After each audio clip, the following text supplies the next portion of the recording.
What is up, my Shadowverse soldiers, and welcome back to another Shadowverse Evolved video. So last time we were talking about the Abysscraft reveals, and today we're going to be doing the Dragoncraft reveals. And the thing about Dragoncraft in this set, it's supposed to be the Fable line, but it's more focusing on the Draconic weapons that came out in set 2, and that really didn't have too much to do with anything that Dragoncraft had to provide in set 2. But in set 3, I think there's going to be more reasons to have, draconic weapons. You're going to equip your dragons with weapons.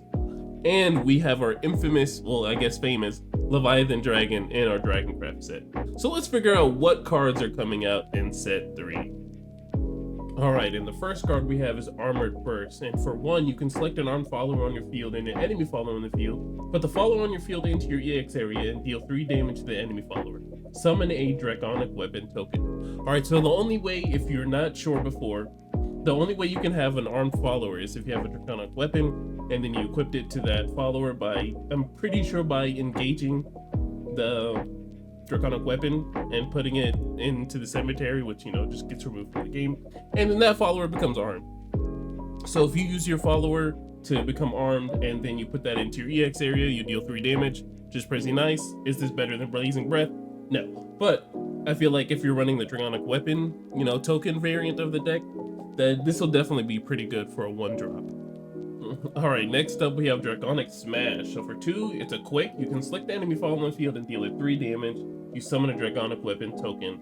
Alright, so the best part about this is it's a 2-drop quick spell. You can use it at the end of your opponent's turn to deal 3 damage to something, and you can summon that token on your side of the field, and you can probably use it that next turn to arm your follower. So pretty nice for a 2-drop. Alright, for those of you who don't know what a Draconic weapon token looks like, this is what it looks like. For the Draconic weapon token, you can activate the Engage this card and put it into your cemetery. You select the Dragoncraft follower on your field and give it +1 defense and the arm trait. So whenever it tells you that there's an armed follower that needs to do something or something else, this is what it means. You use the Draconic weapon token and engage it, and then give your follower that +1 defense. And then, if another card says do this with an armed follower, you follow it. So with the last card that we're looking at is a quick. You summon this token, engage it whenever you play another follower, and you give it that stats, and then you move forward from there.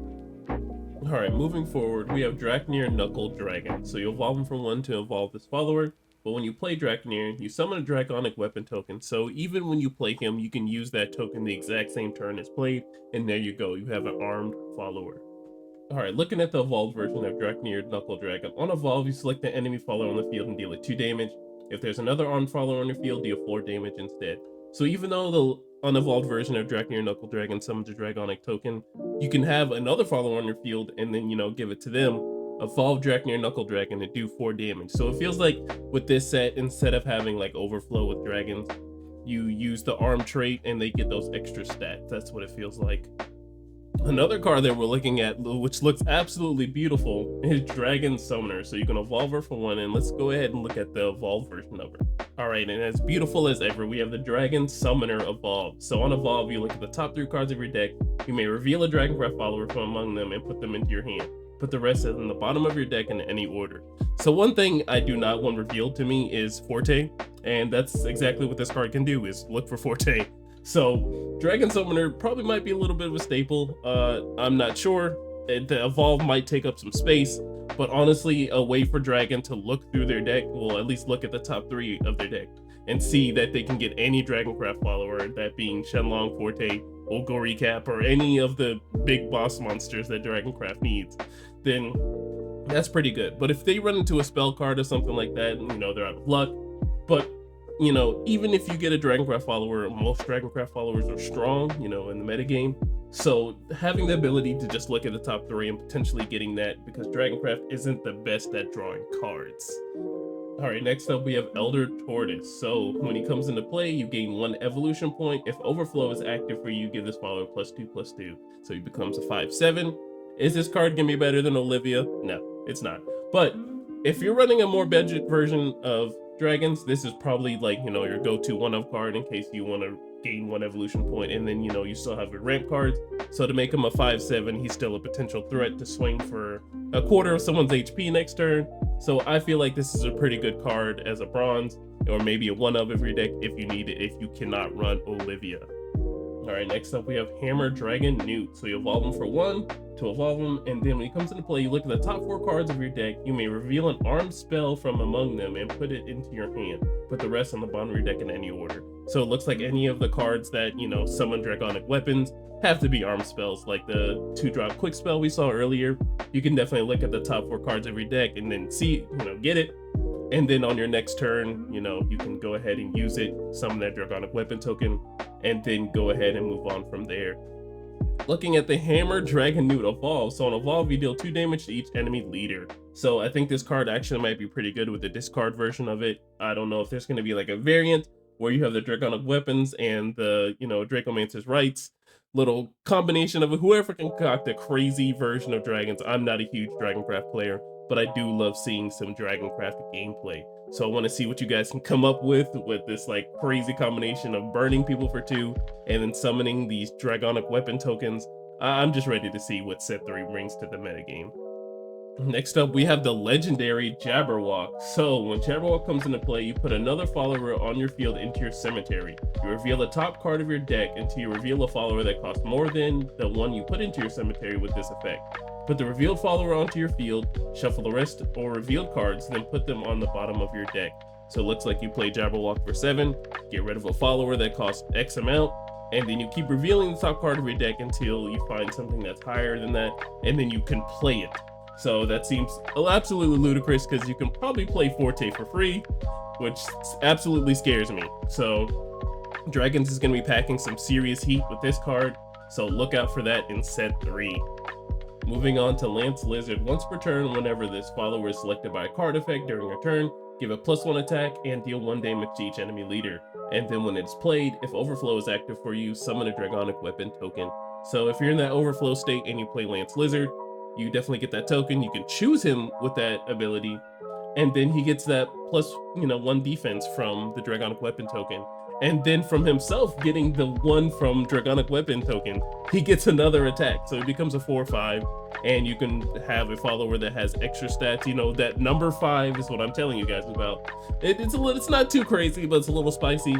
It'll definitely be harder to remove off the field because he has that 5 stats unless, you know, they conflag you or do any sort of board wipe, which, you know, they'll have to commit a lot if it's just 1 Lance Lizard.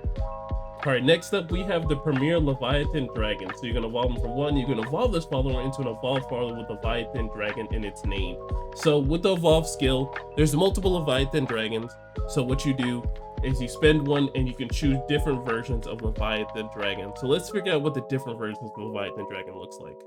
So here's one of the Laevateinn Dragon evolved. So this one has a sail, and on evolve you summon a Draconic Weapon token and recover 2 play points. So you play Laevateinn Dragon and you evolve him for 1, and then you can get 1 extra evil point back with a Draconic Weapon token.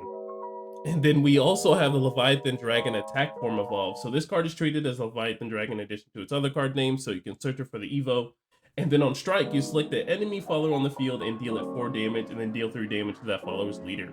So that looks like a total 10 if it swings at your leader that very turn, which probably can't, but getting rid of a follower and then also dealing 3 to their face is pretty nice. And then that paired up with Dracomancer's Rights, that equals 5. So if you're cycling your hand pretty nicely and then you can get into those big boss monsters, this is a pretty good evolve to go into if you're swinging for a whole lot of damage.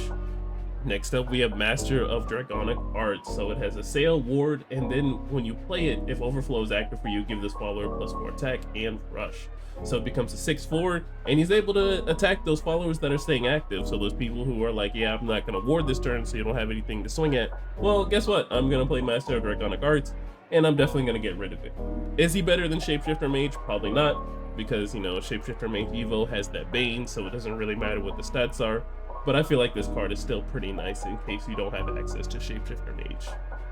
Next up, we have Red Rageworm. So you can activate to engage this card and give this follower +5 attack. If Overflow is active for you, give it +10 instead. So let's say, you know, you're in your early turns on turn 3, you engage it to give a +5 attack, that +5 attack doesn't fall off. In the next turn, if you go into Overflow, you give them +10. But, you know, you have to keep engaging them to do this thing, so I don't believe this is going to be too practical. But the fact that this card can become 15 really quickly is absolutely absurd, and if you don't have the removal for it, then it's very dangerous. Alright, looking at tilting at windmills, you can activate for 3 play points to engage this card. You may put a follower from your hand onto the field and give it the following effect. At the start of your end phase, destroy this card. I can already think of a crazy combo for this card to work out, since, you know, Dragon is ramping and they play those cards really fast. I feel like if you were to play this card, the #1 card that you would probably do is Forte, just so you can get that good swing out pretty quickly. And then at the end phase, you do destroy. But honestly, on your next turn, they're probably going to focus on destroying Forte. I mean, honestly, this is still kind of bad because you can really get one of your opponent's followers to just swing at Forte, and then, you know, that's 1 for 1. That's fine. But, you know, Forte really does its thing. So if there's ever an opportunity where you really want this card to work, you can use it. But as it being practical, I don't think it'll be very practical. Alright, and finally we have Trinity Dragon. So it has Intimidate, and, you know, for 2, that's not too bad. So the only thing I'm really seeing here is that, you know, if your deck doesn't really have that many spells to get rid of stuff, if you can't Angelic Snipe this card, then, you know, it feels really bad. Because if you can't, then you're taking a whole bunch of 3s. So the only deck that I feel like is not going to be able to remove it too easily is the Swordcraft and Abysscraft aggro. So those are the 2 decks that I feel like this card would be super strong against. But hey, that's just what it is. Alright guys, well that is the end of the video. I appreciate you staying tuned and being with me. Next time we're going to be doing Forestcraft, so get ready for that, because it seems like Forestcraft is definitely dominating the meta right now. Alright guys, make sure you're safe whatever you do tonight, and safe whatever you do for the rest of the year. I will see you guys in the next one. Bye.